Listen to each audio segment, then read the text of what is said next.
hope everyone's doing well on their fine Friday or Saturday, whenever this is uploaded. My name is XdwxReacts. On this channel, I'm a reaction to once in blue moon. I'll do a gaming video. Now in today's video, I'm reacting to how LeBron went from homeless to billions. Now I'm gonna give you what I said to everybody. In my eyes, LeBron is not the GOAT, but that does not disregard all he's done in the NBA. I just think Michael Jordan will always be the GOAT in my eyes. So I'm not knocking down LeBron. I just don't think he's the GOAT yet. And I mean yet. Further ado, let's get into the video. LeBron had to go through hell to get to where he is. Down in the projects, you know it's hard times, you see everything. He struggled with homelessness. Is it true you had nowhere to sleep? In Akron? Yeah. An absent father. There were guys who he grew up with who were killed. His father was killed. Getting banned from his high school basketball team. After he was ruled ineligible Friday, means James' high school career is over.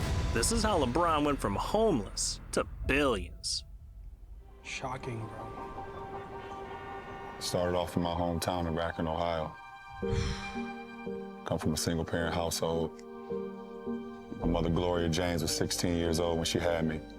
Your mom raised you pretty much by herself. Was a teenage mother, unmarried. First of all, do you know your biological father's whereabouts?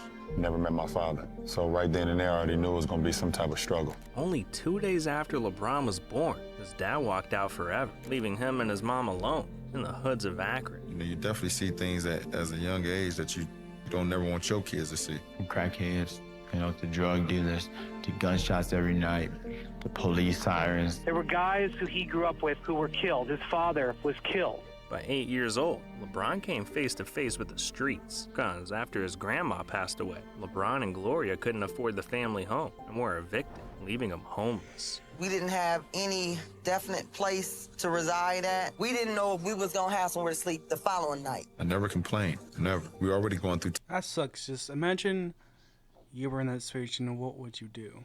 You know, I think that's the moral of the story.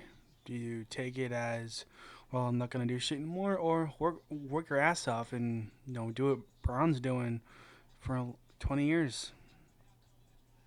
I would take his route, you know, make it from worst to the best, and hopefully, you know, make it successful. So Tough times, it doesn't make it any better if I'm complaining. Mother said it was time to go. Packed my little book bag and it was time to roll. He didn't have a normal childhood. I mean, hell, he done lived in some of the worst projects in town. And when LeBron was only 10, his mom cracked under the pressure. She stopped caring for LeBron, leaving him completely alone while she went out partying. It even got to the point where she stopped taking him to school. So LeBron was forced to live with a family friend who just so happened to be a basketball coach. And it was during this time that LeBron found exactly what he needed. You move along to when I start playing sports. My hometown, I feel like, was the shield around me. Anybody that's close to LeBron knows that basketball court becomes his sanctuary. The thing that I had on the court that I didn't have off the court was security.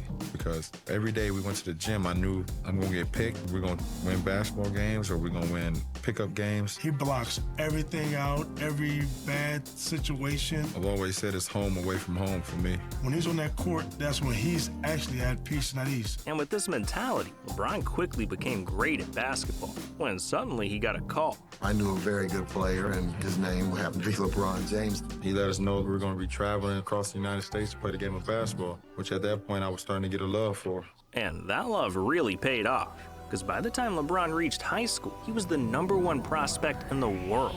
There's James with a follow. There's James. Look at the pass. He was insane.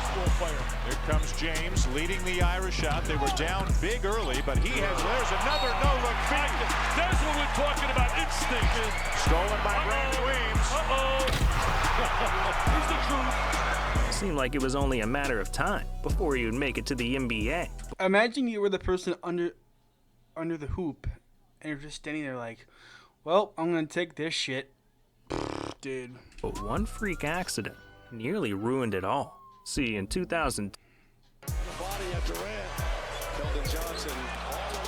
Buns! During an AAU game in Chicago, LeBron went up for a dunk and got undercut by another player, sending him straight to the ground. And landing on his back, leaving everyone in the gym shook. Cause the greatest prospect ever was rushed off in an ambulance. Bron could have lost his chance of securing the bag and getting his mom off the streets for good. Now luckily, all LeBron had was a broken wrist, and he was back to playing a few weeks later. But this moment taught LeBron that, in a split second, your whole livelihood can be ripped away. So you'd think LeBron would be playing it safe from here on out, but no. Cause in his senior year, even though the kid had no money and his mom was living in the hood, he went out and bought a brand new Hummer worth $50,000. And that pissed everyone off, cause they were all asking the same question. How could a kid afford that? So people started speculating that LeBron was breaking the rules by accepting money and endorsements as a high school athlete. LeBron James isn't living a life of luxury yet, but his luxury SUV may turn his life upside down. Oh, of course, they need to investigate about it. They need to, because he ain't supposed to be having no Hummer, no. If I had a vehicle like that and I was 17 years old, I'd expect them to investigate me too. A gift or something more? It's the $50,000 question here, and many are waiting for an answer. I mean, this kid was homeless just a few years ago, and now he's buying a Hummer in high school. It was a bit sketchy, but honestly, LeBron got even more reckless, because just a few weeks later, he got himself banned from his high school team. See, in February 2003, LeBron visited a memorabilia shop in Cleveland, and the owner offered him a deal. He'd give LeBron 2 replica jerseys if he took a photo in the shop and hung it on the wall. And without thinking much of it, LeBron took the photo and got the jerseys. Well, it turns out that high school athletes can't accept gifts. And when LeBron's school found out, they immediately banned him from ever playing again. Yeah, $825 worth of jerseys almost ruined LeBron's career. But after 2 months of protesting, and even getting NBA players like Shaq to back him up, LeBron was unbanned and allowed to play again. But he stayed living on the edge, cause that same year, he said no to tens of millions of dollars. See, just a month before the draft, LeBron was in a meeting with Reebok when they offered him a $100 million contract. That is enough money to never go homeless again. But not only that, if he wasn't ready to sign the deal, they gave him a separate check of $10 million as long as he promised to not meet with Nike or Adidas. But instead of taking it, LeBron did something crazy. He wrote you a $10 million check in that room, and you turned it down. What was that thinking? Do you remember what you were thinking and why you did it? Right, I mean, for some odd reason, I started thinking, like, if he's willing to give me a $10 million check right now, what is it to say that Nike or Adidas is not willing to give me 20 or 30, up front? He told Reebok, no deal, and flew back to the projects of Akron with no money in his pockets. But not long after, LeBron negotiated his very first shoe deal with the sneaker king, Nike. A 7-year, $87 million contract. The guy took less money just to be with Nike. Yeah, he believed in them, because he thought they would help him achieve his goal of becoming a billionaire. But little did LeBron know, that dream would force him to betray the people he loved most. It was June 26, 2003. NBA. This right here, what he did was fucking just uncalled for right now, dude. A draft day. This was the moment LeBron waited his entire life for, and the team with the first pick just so happened to be the Cleveland Cavaliers, his hometown team. And 5 minutes into the draft, it happened. LeBron was selected first overall by the Cavs, signing a $13 million rookie contract. And the man was on top of the world. And over the next few years, he went on a tear, averaging 27.8 points, 7 rebounds, and 7 assists, winning MVP and putting Cleveland on the map for the first time since the 80s. But LeBron balled out off the court too, buying jewelry, clothes, cars, and by his 7th year in the NBA, had made over $78 million. But there was one thing that money couldn't buy, an NBA championship, and it was eating LeBron alive. Because year after year, his Cavs kept falling short of the title. And with LeBron being the face of the team, people started pointing the finger at him, saying, what if we were wrong about the chosen one? I feel the same way. I mean, I have no plans. You want to continue to win throughout the postseason. I mean, that's what I geared myself towards. And I mean, it is what it is. A friend of mine told me today after the game that I guess you have to go through a lot of nightmares before you finally, accomplish your dream. And that's what's going on. The future was looking dark for LeBron, and if he wanted to one day build an empire or even become a billionaire, he'd have to win first. So behind the scenes, he came up with a plan that, just might win him a ring, but would also end up starting a war that would change LeBron's legacy forever. And he'd ring, because on July 8th, 2010, it was time for him to finally reveal what he had been planning. And this fall, I'm going to take my talents to South Beach and join the Miami Heat. In that moment, LeBron became the villain, leaving his hometown to team up with 2 Hall of Famers in Miami. So nobody despised LeBron more. And it turned into Cavs fans being fucking pissed, starting fires, burning LeBron's jerseys, fucking doing all that shit. Man, dude. If Mahomes does that to the Chiefs, oh yeah, his jersey right there and one over there is gonna get fucking just gonna burn that shit and take my penis and whiz on it and jizz on it and then take a shit, put some feces on the jersey. So Patrick, don't do that, buddy. Never a traitor. Don't be a traitor. Just saying that right now, buddy. And Cavs fans. And from that day on, the kid from Akron was now the most hated man in the city.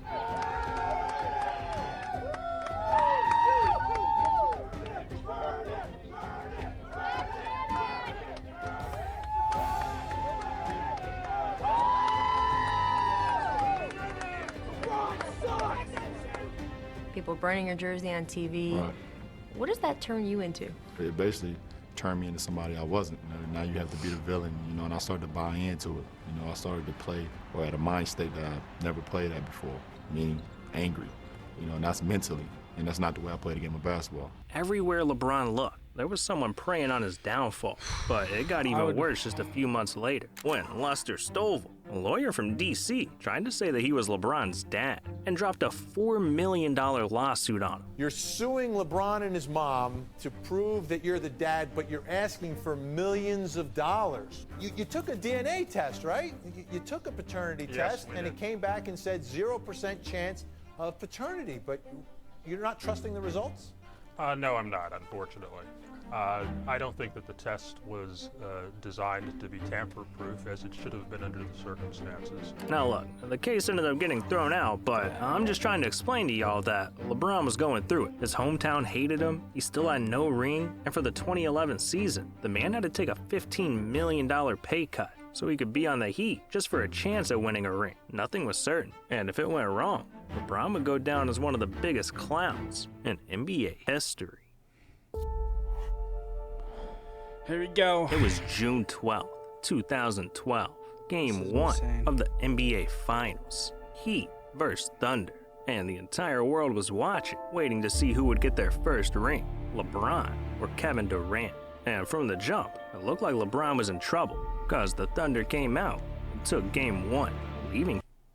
Just so you know, Kevin Durant should have won that championship. Just letting you know but that. LeBron was determined, so he put his head down and went to work, winning the next 3 games in a row.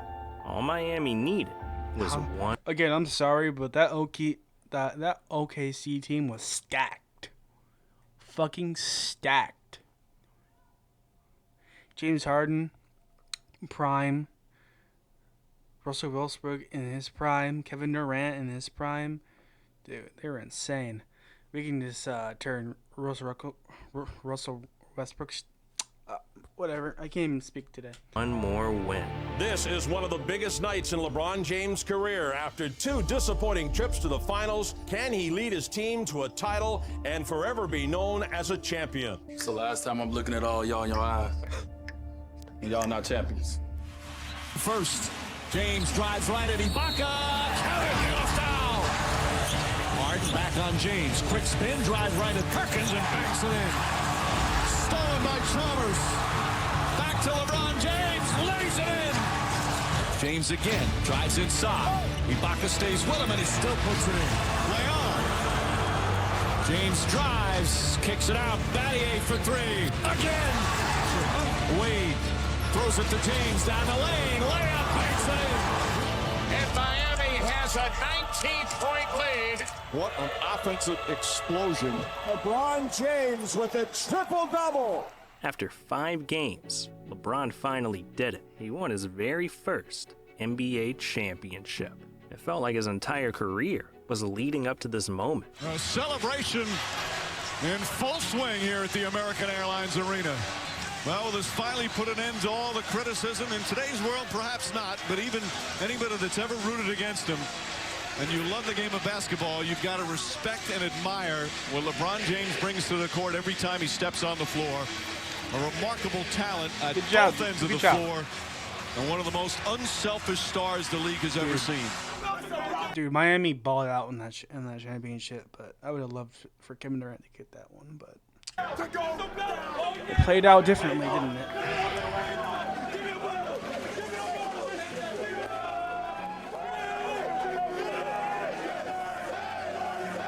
And the very next year, he won his second ring in a row. But now that he had his championships, there was an even bigger problem on his hands. Because by this point, he had the fame, the glory, but he lost all his respect. And before he could focus on making big money, he had some unfinished business. So, on July 11, 2014, LeBron announced he was returning to Cleveland with one goal: to win the city their very first NBA championship. There's people that came to me and said, LeBron, you gotta do what makes you happy. And I was like, yeah, I think so. And also, I'ma do what makes my city and my state happy. And that's why I came back. I love you, I'm back. But in his first year back, LeBron made it all the way to the finals, only to be eliminated by the Golden State Warriors. It was crushing, but they didn't let it shake him, so the Cavs ran it back another year, got all the way back to the finals again, only to face the Warriors again. And man, 4 games in, it was looking rough. LeBron's Cavs were down 3-1 when, out of nowhere. Yeah, and then he won this one, and then he got slaughtered 2 more times. So yeah. LeBron did the unthinkable. James drives, James finishes, and the foul. What's funny is Curry beat him 3 times in the finals. Let that sink in. Let that shit sink in. Steps back. Let that shit sink in. That's good. LeBron James from downtown. James against Rush. Leans in, trying to draw the foul. Got him up. Count it and one. 40 points for LeBron James. What a road victory for the Cleveland Cavaliers. They're saying this is the biggest game in franchise history. Chased by LeBron James. Hooked away from behind. Then releases. And Curry has to back off as James throws it down. Pass inside. Stolen by Irving. Throws it ahead to Smith. Smith. Alley-oop to James. Wow. It's bedlam here. It's just insane, though. Curry blocked by James. And there's the buzzer. Game 7, Sunday night in Oakland. Oracle Arena is alive and roaring as we get set for Game 7. Curry helps out Smith. Pass right through the hands of Curry. James, a two-handed slam. Curry drives again. Left-handed blocked by James. Iguodala to Curry. Back to Iguodala. Up for the layup. Oh, blocked by James. LeBron James with the rejection. Irving and Curry one-on-one. Irving puts it up.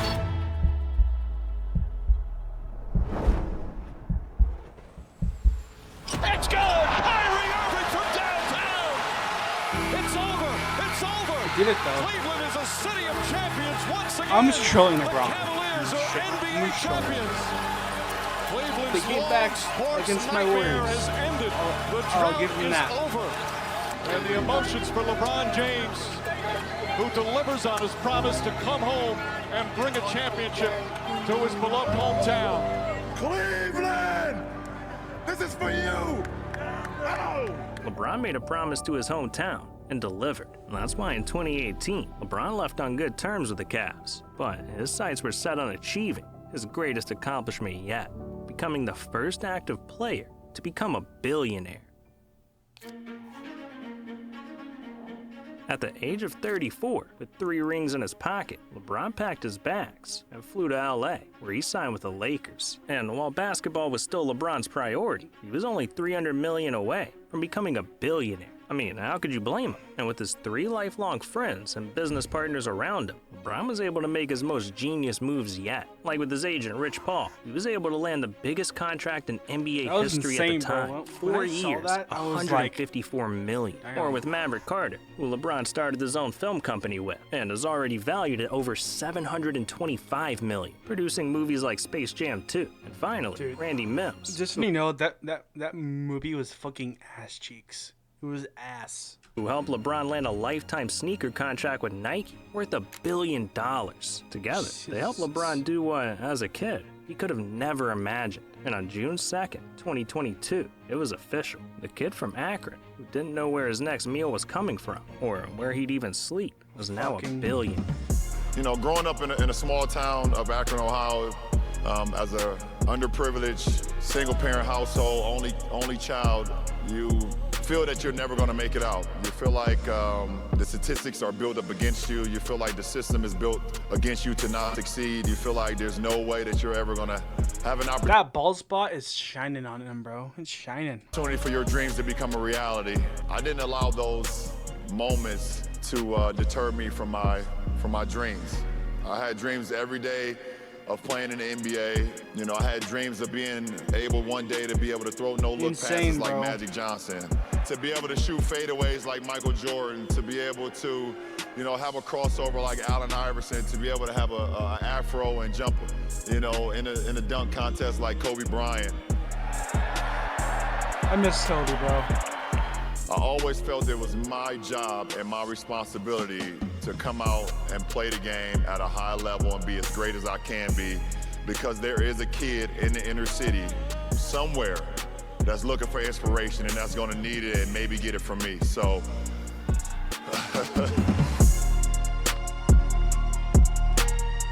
All right, so that's it for the video. Congrats to LeBron, and as soon as I say go fuck yourself, I'm out of here. I'll see you guys in the next video. I'm out. Get the fuck out of here. Bye.